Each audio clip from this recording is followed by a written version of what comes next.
दोस्तों आज भले ही भारत ने कई बड़े और ताकतवर देशों के साथ फ्री ट्रेड जैसी डील साइन कर ली हो जिन देशों के साथ भविष्य में हम बड़े व्यापार करेंगे, लेकिन आज भी सालों से भारत और रूस की दोस्ती जिस तरीके की रही है वो वैसे ही मेंटेन है। दरअसल हुआ ये है कि दुनिया में कई देश, स्पेशली ताकतवर देश अमेरिका, फ्रांस, जर्मनी, चीन, इन सभी देशों ने अपने हथियारों की कीमतों को बढ़ा दिया है और इसके पीछे वजह है अमेरिका, जिसने न सिर्फ अनाप शनाप टैरिफ दुनिया पर लगाए हैं बल्कि मिनरल्स की कीमतें बढ़ाई गई, उन पर कंट्रोल लिया गया और कई छोटे मोटे युद्ध की अनाउंसमेंट हुई है। अब भारत अमेरिका से अपनी नेवी के लिए कुछ एडवांस विमान खरीदने वाला था, लेकिन अमेरिका ने ऐन वक्त पर उसकी कीमतों को कई गुना ज्यादा बढ़ा दिया है। लेकिन अब वही विमान रूस हमें सस्ते दामों पर देने के लिए तैयार है। तो वहीं दूसरी खबर अमेरिका के सिक्योरिटी एक्सचेंज कमीशन से सामने निकल के आ रही है, जहां पर पिछले साल गरमाया मुद्दा भारत और या फिर कहें भारतीय अडानी ग्रुप और अमेरिका के बीच जो मुद्दा खड़ा हुआ था उसकी सुनवाई फिर से हुई और इस बार भारत सरकार पर फिलहाल कोई इल्जाम नहीं लग रहा है और सरकार को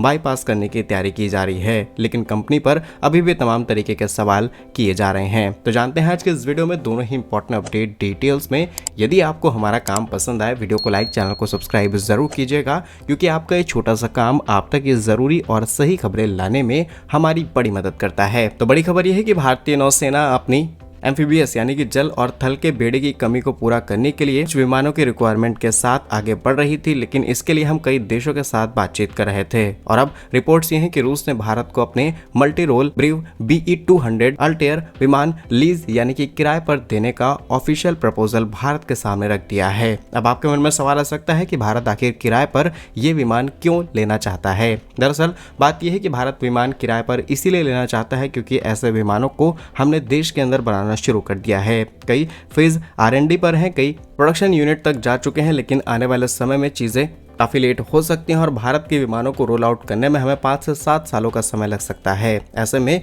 जो काफी बड़ा गैप है भारतीय नौसेना के पास, इसे फुलफिल करने के लिए फिलहाल हमें ऐसे विमानों की जरूरत पड़ेगी। और अब बताते हैं आपको इस रिपोर्ट की सारी डिटेल्स। दरअसल भारतीय नौसेना पिछले एक दशक से जापान के शिन मायावा US-2 विमान को खरीदने पर विचार कर रही थी, लेकिन भारी कीमत यानी कि लगभग $1.65 बिलियन और इनकी टेक्नोलॉजी ट्रांसफर को लेकर की ये डील अटकी हुई थी। यानी कि भारत इसकी कीमत तो देने को तैयार था, लेकिन इसके बदले टेक्नोलॉजी ट्रांसफर चाह रहा था, लेकिन जापान ऐसा नहीं माना और जापान सिर्फ विमान देने की बात कर रहा था और टेक्नोलॉजी पर कोई सहमति नहीं बन पाई। इसके बाद जनवरी 2026 में भारतीय नौसेना ने 4 एम्फीबियस विमानों के लिए 4 लीज पर लेने के लिए रिक्वेस्ट फॉर इंफॉर्मेशन यानी कि RFI को जारी किया और लीजिंग मॉडल से नौसेना बिना भारी पूंजी निवेश के तुरंत इन विमानों का परिचालन अनुभव प्राप्त कर इन एयरक्राफ्ट का एक्सपीरियंस रिसीव करेगी, जिससे और 5 मार्च 2026 तक प्रस्ताव जमा करने की अंतिम तिथि के साथ एक ब्रिज सॉल्यूशन के रूप में देखा जा रहा है, क्योंकि जो गैप है उसे फुलफिल किसी भी कीमत पर किया जाना है और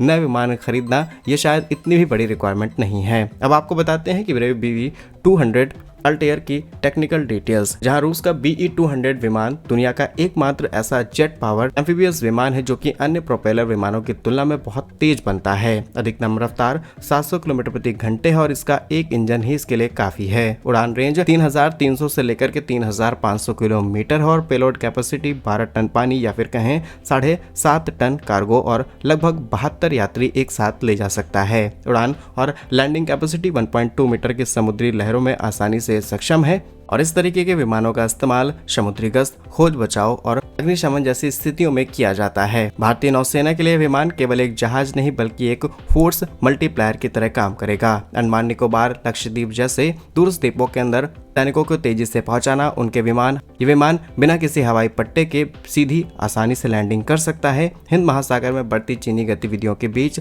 लंबी दूरी की गश्त और एंटी पैरसी समुद्री डकैती को रोकने के लिए भी आसानी से अपनी अहम भूमिका निभाएगा। और सबसे बड़ी बात, चक्रवात या फिर सुनामी जैसे आपदाओं के समय यह विमान राहत सामग्री पहुंचाने और घायलों को निकालने के लिए बड़ी बाखूबी से काम करेगा। और रूस की तरफ से आया प्रपोजल यह है कि रूस अब BE-200 को अपने स्वदेशी PD-8 इंजन के साथ अपडेट कर रहा है। पहले इसमें यूक्रेनी इंजन लगाए गए थे और यूक्रेन के साथ रूस का जो घमासान चल रहा है पिछले 3-3.5 सालों से, इससे रूस की भी सप्लाई चेन डिस्टर्ब हुई है। और जैसे ही रूस ने अपने इंजन का इसमें इस्तेमाल किया, वैसे ही तुरंत भारत के सामने प्रस्ताव आ चुका है। दरअसल साल 2026 में रूस द्वारा भारत को दिया गया ऑफर इसी लॉजिक पर बेस्ड था कि अब हमारी डिपेंडेंसी पश्चिमी देशों पर नहीं है, इसलिए भारत जब चाहे तब इस विमान को अपने साथ मिलाकर के इस्तेमाल कर सकता है। जहाँ एक तरफ भारत जापान की US-2 खराब समुद्री विमान जो कि 3 मीटर लहरों में उतरने के लिए बेहतर था, वहीं रूस का BE-200 अपनी रफ्तार, कम लागत और लीजिंग ऑप्शन के साथ भारत के सामने आया है। यानी कि जब भारत को जरूरत नहीं रहेगी तो आगे चल के भारत इसे रूस को वापस करते हुए अपनी सिक्योरिटी मनी वापस ले सकता है।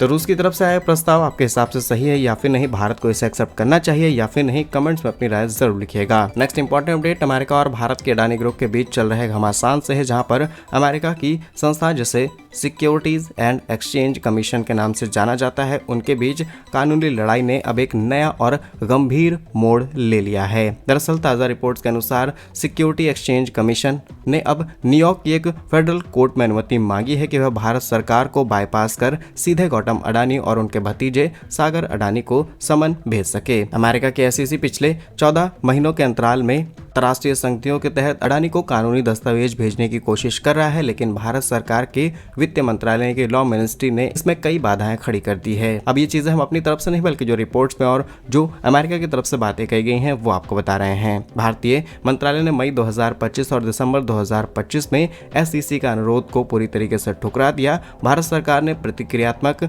जैसे कि ऑफिशियल स्टैंप, इंक, सिग्नेचर की कमी का हवाला देते हुए मंत्रालय ने SEC के समन को और उनके अधिकार पर सवाल उठाया और उसे रिजेक्ट कर दिया। फिलहाल SEC ने इन आपत्तियों को निराधार बताया है और कहा है कि अंतर्राष्ट्रीय संधियों के तहत ऐसी मोहरों की आवश्यकता नहीं पड़ती है। भारत सरकार का असहयोग देखते हुए SEC ने अब कोर्ट वैकल्पिक सेवा यानी कि अल्टरनेट सर्विस की अनुमति ली है, जिसमें SEC अडानी को उनके कॉर्पोरेट ईमेल एड्स और उनके अमेरिकी वकीलों के माध्यम से समन भेजना चाहता है। SEC ने कोर्ट में बताया कि उनके पास 100 से भी अधिक ऐसे दस्तावेज हैं जो कि साबित करते हैं कि गौतम अडानी और सागर अडानी अपने कॉर्पोरेट ईमेल का सक्रिय रूप से उपयोग करते हैं। चूंकि अडानी ग्रुप इस केस के बारे में सार्वजनिक बयान दे रहा है और अमेरिका में वकील भी नियुक्त कर चुके हैं, इसलिए उन्हें ईमेल पर समन देना होगा। और आरोप तो आप अच्छे से जानते होंगे। आरोप ये है कि इसमें कुछ तरीके के रिश्वत के आरोप लगे हैं। लगभग $265 मिलियन यानी कि 2200 करोड़ रुपए से भी अधिक भारतीय अधिकारियों को देने का आरोप लगाया है, कॉन्ट्रैक्ट्स अपने हाथ में लेने का। और लक्ष्य ये था कि अडानी ग्रीन एनर्जी ये सौर ऊर्जा के कॉन्ट्रैक्ट हासिल करना था, जिससे $2 बिलियन के मुनाफे की